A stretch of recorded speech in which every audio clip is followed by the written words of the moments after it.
ಪ್ರತಿ ನೆರಳಿಗೆ ಒಂದು ಬೆಳಕಿದ್ದೇ ಇರುವಂತೆ ನಿನ್ನ ನಂಬಿಕೆಯ, ಭರವಸೆಯ, ಪೂಜೆಯ, ಸಂಕಲ್ಪದ, ಪ್ರಾರ್ಥನೆಯ ಫಲವೂ ಕೂಡ ನಾನೇ ಆಗಿರುವೆ.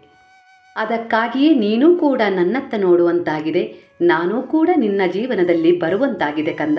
ಖಂಡಿತವಾಗಿಯೂ ನಿನ್ನ ಎಲ್ಲ ಸಮಸ್ಯೆಗಳಿಗೆ ಪರಿಹಾರ ಇದ್ದೇ ಇದೆ ಮಗು. ಒಂದು ಯಾವುದೋ ಚಿಂತೆ, ಆಲೋಚನೆಗಳು ನಿನ್ನನ್ನು ನೆಮ್ಮದಿಯಾಗಿರಲು ಬಿಡುತ್ತಿಲ್ಲ ಅನ್ನುವುದಾದರೆ ಅದನ್ನೇ ನಿನ್ನ ಸಾಧನೆಯಾಗಿ ಮಾಡಿಕೊಳ್ಳುವ ವಿಚಾರ ಮೂಡಿಸಿಕೊ. ಆ ವಿಚಾರ ನಿನ್ನ ನಿದ್ದೆಗೆಡಿಸುತ್ತಿದೆ ಎಂದರೆ ಆ ಕೆಲಸದಲ್ಲಿ ಖಂಡಿತವಾಗಿಯೂ ನೀನು ಯಶಸ್ಸು ಕಾಣುತ್ತೀಯ.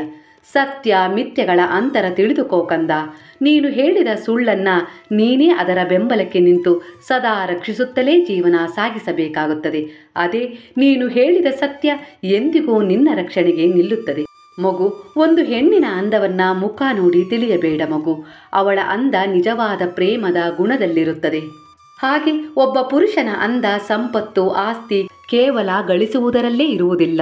ಪುರುಷನು ಹೆಣ್ಣಿಗೆ ಕೊಡುವ ಗೌರವದಲ್ಲಿ ಇರುತ್ತದೆ. ಹಾಗಾಗಿ ಎಂದಿಗೂ ನಿನ್ನಲ್ಲಿ ವಿಶ್ವಾಸವಿರಲಿ, ಪ್ರೀತಿ ಅಂತಃಕರಣವಿರಲಿ, ಸೇವೆ ದಾನ ಧರ್ಮದ ಗುಣವಿರಲಿ. ಪ್ರೀತಿ ವಿಶ್ವಾಸವಿರಲಿ, ಪ್ರೀತಿಯ ಅಂತಃಕರಣವಿರಲಿ, ಸೇವೆ ದಾನದ ಧರ್ಮದ ಗುಣವಿರಲಿ. ನಾನು ನನ್ನದು ಎನ್ನುವ ಅಹಂಕಾರ ಬೇಡ. ಆ ಜಾಗದಲ್ಲಿ ಆತ್ಮವಿಶ್ವಾಸದ ಬಲವಿರಲಿ. ನಾನು ಮಾತ್ರವೇ ಎನ್ನುವ ಭ್ರಮೆ ಬೇಡ ಕಂದ. ಮಗು, ಈ ಪ್ರಕೃತಿ ಋತುಮಾನಗಳಿಗೆ ತಕ್ಕ ಫಲಗಳನ್ನು ಪಡೆಯುವ ಹಾಗೆ ನಿನ್ನ ಜೀವನದಲ್ಲೂ ಸುಖ ದುಃಖದ ಏರಿಳಿತಗಳು ಬಂದು ಹೋಗುತ್ತಲೇ ಇರುತ್ತವೆ. ಸಮಯಕ್ಕೆ ಸರಿಯಾಗಿ ಎಲ್ಲವೂ ಸರಿದೋಗುತ್ತವೆ ಮಗು. ನೀನು ಸದಾ ಕೊರಗುತ್ತಲೇ ನನ್ನ ಜೀವನ ಎಂದಿಗೂ ಬದಲಾಗುವುದಿಲ್ಲ ಎಂದು ತಿಳಿದಿರುವುದು ನಿನ್ನನ್ನೇ ನೀನು ಕತ್ತಲೆಯ ಕೋಣೆಯೊಳಗೆ ತಳ್ಳಿಕೊಂಡಂತೆ ಮಗು. ಆಗ ನಿನ್ನ ನೆರಳು ಕೂಡ ನಿನ್ನ ಜೊತೆ ನಿಲ್ಲುವುದಿಲ್ಲ. ಹಾಗೆ ಕೇವಲ ಹಿಂದೆ ನಡೆದ ನೋವಿನ ಘಟನೆಗಳ ಆಲೋಚನೆಯಲ್ಲೇ ಮುಳುಗುವುದಾದರೆ ಯಾರೂ ನಿನ್ನ ಸಹಾಯಕ್ಕೂ ಬರುವುದಿಲ್ಲ. ನಿನ್ನಲ್ಲೇ ನೀನು ನಂಬಿಕೆ ಇಡು. ಈ ಗುರುವಿನಲ್ಲಿ ಶರಣಾಗು. ಮನಸ್ಸನ್ನು ಗಟ್ಟಿಗೊಳಿಸು. ಜೀವನದಲ್ಲಿ ಮುಂದೆ ಸಾಗು. ದಾರಿ ತಾನಾಗಿಯೇ ಅವಕಾಶಗಳನ್ನು ನಿನಗೆ ಎದುರಾಗುವಂತೆ ಮಾಡುತ್ತದೆ. ಏಕೆಂದರೆ ನಂಬಿಕೆಯಲ್ಲೇ ಈ ಸೃಷ್ಟಿ ನಡೆಯುತ್ತಿದೆ ಕಂದ. ಮಗು, ನೀನು ಪಟ್ಟ ಪ್ರತಿ ಕಷ್ಟದ ಹಿಂದೆ ಒಂದು ಅರ್ಥವಿದ್ದೇ ಇರುತ್ತದೆ ಎಂದು ನನಗೆ ತಿಳಿದಿದೆ. ತಾಳ್ಮೆ ಇದ್ದರೆ ನೀನು ಪಟ್ಟ ಪ್ರತಿ ಕಷ್ಟವೂ ಒಂದು ಸಂತೋಷದ ನೆಮ್ಮದಿಯ ಜೀವನವನ್ನು ಕೊಟ್ಟೇ ಕೊಡುತ್ತದೆ. ನಂಬಿಕೆ ಇಡು ಕಂದ. ನೀನು ಜೀವನದಲ್ಲಿ ಮಾಡಿದ ಕೆಲವು ತಪ್ಪುಗಳನ್ನು ಮರೆಮಾಚಿದರೆ ಗೆಲುವು ಕೂಡ ನಿನ್ನಿಂದ ಮರೆಯಾಗುತ್ತದೆ. ಅದೇ ನೀನು ದೃಢವಾದ ಮನಸ್ಸಿನಿಂದ ನಿನ್ನ ತಪ್ಪುಗಳನ್ನು ನೀನೇ ಒಪ್ಪಿಕೊಂಡು ಸರಿಪಡಿಸಿಕೊಳ್ಳುತ್ತಾ ಮುಂದೆ ಸಾಗಿದರೆ ಗೆಲುವು ತಾನಾಗಿಯೇ ಎದುರಾಗುತ್ತದೆ. ಏಕೆಂದರೆ ಆಗ ನಿನಗೆ ಯಾವ ಭಯವೂ ಇರುವುದಿಲ್ಲ.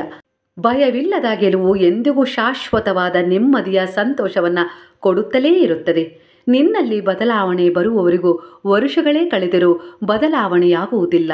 ಬದಲಾವಣೆ ಎನ್ನುವುದು ನಿನ್ನಿಂದಲೇ ಆರಂಭವಾಗಬೇಕು. ಕೆಲವರು ತಾನು ಮಾಡಿದ ತಪ್ಪುಗಳನ್ನೇ ಮುಚ್ಚಿಕೊಂಡು ಇತರರ ಸಣ್ಣ ಪುಟ್ಟ ತಪ್ಪುಗಳನ್ನೇ ದೊಡ್ಡದಾಗಿ ಮಾಡಿ ಅವರನ್ನು ಎಲ್ಲ ತಪ್ಪುಗಳಿಗೆ ನೀನೇ ಕಾರಣ ಎನ್ನುವ ಹಾಗೆ ಮಾತನಾಡುತ್ತಾರೆ. ಆದರೆ ಪ್ರಾರಬ್ಧ ಕರ್ಮವೆನ್ನುವುದು ಕಾಲದ ರೂಪದಲ್ಲಿ ಇಂತಹವರನ್ನೇ ಹಿಂಬಾಲಿಸುತ್ತಲೇ ಇರುತ್ತದೆ. ಹೆಣ್ಣಿಗೂ ಪ್ರಕೃತಿಗೂ ಯಾವುದೇ ರೀತಿಯ ವ್ಯತ್ಯಾಸವಿಲ್ಲ ಕಂದ. ಪ್ರಕೃತಿಯಲ್ಲಡಗಿರುವುದೆಲ್ಲವೂ ಹೆಣ್ಣಿನ ಸ್ವರೂಪದಲ್ಲೂ ಇದೆ. ಪ್ರಕೃತಿ ಅತ್ಯಂತ ಸುಂದರ, ಕೋಮಲ, ಪ್ರಶಾಂತ, ಹಾಗೆ ವಿಕೋಪಗಳ ನಿಗೂಢವೂ ಹೌದು. ಪ್ರತಿ ಬಾರಿಯೂ ನೋಡುವಾಗ ವಿಶೇಷವಾಗಿ ಕಾಣುವುದೂ ಹೌದು. ಇದೆಲ್ಲವೂ ಕೂಡ ಒಂದು ಹೆಣ್ಣಿನಲ್ಲೂ ಅಡಗಿದೆ. ಹೆಣ್ಣಿನ ಶರೀರದಲ್ಲಿ ಆಗುವ ಅನೇಕ ರೀತಿಯ ಬದಲಾವಣೆಗಳು ಕಾಲ ಕಾಲಕ್ಕೆ ತನ್ನನ್ನು ನಿರೂಪಿಸಿಕೊಳ್ಳುವಂತೆ ಮಾಡುತ್ತದೆ. ಹೆಣ್ಣನ್ನು ಗೌರವ ಆಧಾರದಿಂದ ನೋಡಬೇಕು. ಏಕೆಂದರೆ ಈ ಸೃಷ್ಟಿಯೇ ಹೆಣ್ಣು. ನಿನ್ನ ಜನ್ಮದಾತಳೂ ಹೆಣ್ಣು, ನಿನ್ನ ಸಹಧರ್ಮಿಣಿಯೂ ಹೆಣ್ಣು, ನಿನ್ನ ಮಗಳಾಗಿ ನಿನ್ನ ಮುಂದಿನ ಭವಿಷ್ಯವೂ ಹೆಣ್ಣೇ ಆಗಿದ್ದಾಳೆ. ಹೆಣ್ಣು ಕೂಡ ಅಷ್ಟೇ ವಿವೇಕದಿಂದ ವರ್ತಿಸಬೇಕು. ಪರಸ್ಪರ ಗಂಡು ಹೆಣ್ಣು ಮರ್ಯಾದೆಯ ಸೀಮಿತವನ್ನು ಎಂದಿಗೂ ದಾಟಬಾರದು. ಜೀವನದಲ್ಲಿ ಯಶಸ್ಸು ಸಿಗಬೇಕಾದರೆ ಶಿಸ್ತು, ಜ್ಞಾನ, ಸಮಯದ ಪರಿಪಾಲನೆ ತಿಳಿದಿರಬೇಕು. ಇವುಗಳು ಅನಾವಶ್ಯಕ ಸಮಸ್ಯೆಗಳಿಂದ ನಿನ್ನನ್ನು ದೂರವಿಡುತ್ತವೆ ಕಂದ. ಕೆಲವು ಬಾರಿ ನೀನು ಯಾವುದೋ ವಿಚಾರದಲ್ಲಿ ಗೆಲುವು ಸಾಧಿಸಿದರೆ ನಿನ್ನ ಬಗ್ಗೆ ಎಲ್ಲರಿಗೂ ತಿಳಿಯುತ್ತದೆ. ಅದೇ ನೀನು ಸೋತರೆ ನಿನ್ನ ಬಗ್ಗೆ ಹಾಗೂ ನಿನ್ನವರು ಯಾರು ಅನ್ನುವ ಬಗ್ಗೆ ಜೀವನ ಪಾಠದ ರೂಪದಲ್ಲಿ ನಿನಗೆ ತಿಳಿಸುತ್ತದೆ. ಹಾಗಾಗಿ ನಿನ್ನ ಆತ್ಮಬಲವೇ ನಿನ್ನ ದೊಡ್ಡ ಶಕ್ತಿ. ನಿನ್ನ ಮೇಲೆ ನಿನಗೆ ವಿಶ್ವಾಸವಿರಲಿ. ನಿನ್ನ ಶಕ್ತಿ, ನಿನ್ನ ಗುಣ ಅನ್ನುವುದು ನೀನು ಸಂಪಾದಿಸಿದ ಹಣದಲ್ಲಿ ಎಂದಿಗೂ ಇರುವುದಿಲ್ಲ. ನಿನ್ನಲ್ಲಿರುವ ಮಾನವೀಯತೆಯ ಮೌಲ್ಯಗಳಲ್ಲಿವೆ ಕಂದ. ಜೀವನದಲ್ಲಿ ಒಂಟಿಯಾದೆ ಎಂದು ಹಿಂಜರಿಯಬೇಡ. ನಿನ್ನ ಧೈರ್ಯವೇ ಜೀವನದಲ್ಲಿ ಮುನ್ನಡೆಸುವ ಮೊದಲ ಆಯುಧ ಎನ್ನುವುದನ್ನು ಮರೆಯಬೇಡ. ನೀನು ಮಾಡುತ್ತಿರುವ ಕೆಲಸದ ಬೆಲೆಯನ್ನು ಕಟ್ಟಬೇಡ. ಕೆಲಸ ಚಿಕ್ಕದಾದರೂ ಪ್ರಾಮಾಣಿಕವಾಗಿ ಶ್ರದ್ಧೆ ಇಟ್ಟು ಮಾಡು, ಅದಕ್ಕೆ ತಕ್ಕ ಫಲವೇ ನಿನಗೆ ಸಿಗುತ್ತದೆ. ನಾನು ಎಲ್ಲವನ್ನ ಗಮನಿಸುತ್ತಿರುವೆ. ಕೆಲಸ ದೊಡ್ಡದಾದರೇನು ಸಣ್ಣದಾದರೇನು, ಸಂಪಾದನೆ ದೊಡ್ಡದೇ ಇರಲಿ ಸಣ್ಣದೇ ಇರಲಿ, ನೀನು ಮಾಡುವ ಕರ್ಮ ಅದನ್ನು ನಿರ್ಧರಿಸುತ್ತದೆ. ಅದಕ್ಕೆ ತಕ್ಕ ಭವಿಷ್ಯವನ್ನೇ ನಿನಗೆ ಕೊಡುತ್ತದೆ. ತನು ಮನ ಎರಡನ್ನು ಕಳೆದುಕೊಳ್ಳುವ ಮೊದಲು 100 ಸಾರಿ ಯೋಚಿಸು ಮಗು. ಅವುಗಳನ್ನು ಕಳೆದುಕೊಂಡ ಮೇಲೆ 100 ಸಾರಿ ಯೋಚಿಸಿದರೂ ಕೆಸರಿನ ಮೇಲೆ ತಿಳಿ ನೀರನ್ನ ಸುರಿದಂತಾಗುತ್ತದೆ ಅಷ್ಟೇ ಕಂದ.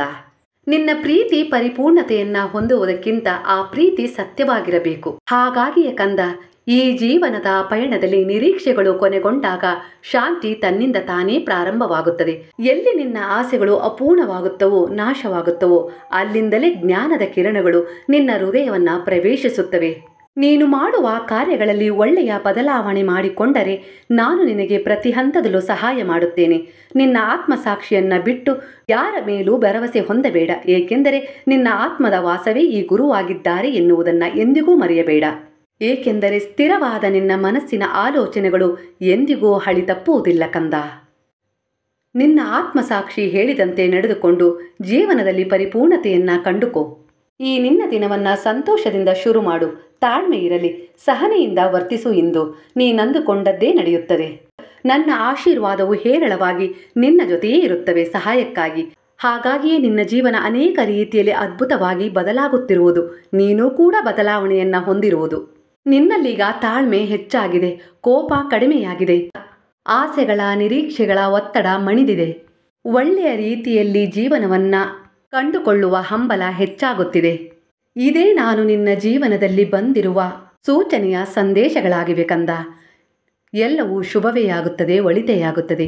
ಈಗ ಹೇಳು, ಹರೇ ರಾಮ ರಾಮ ರಾಮ ಹರೇ ಹರೇ, ಹರೇ ಕೃಷ್ಣ ಕೃಷ್ಣ ಕೃಷ್ಣ ಹರೇ ಹರೇ, ಹರೇ ಸಾಯಿ ಸಾಯಿ ಹರೇ ಹರೇ, ಹರೇ ಬಾಬಾ ಬಾಬಾ ಬಾಬಾ ಹರೇ ಹರೇ, ಹರೇ ದತ್ತ ದತ್ತ ಹರೇ ಹರೇ.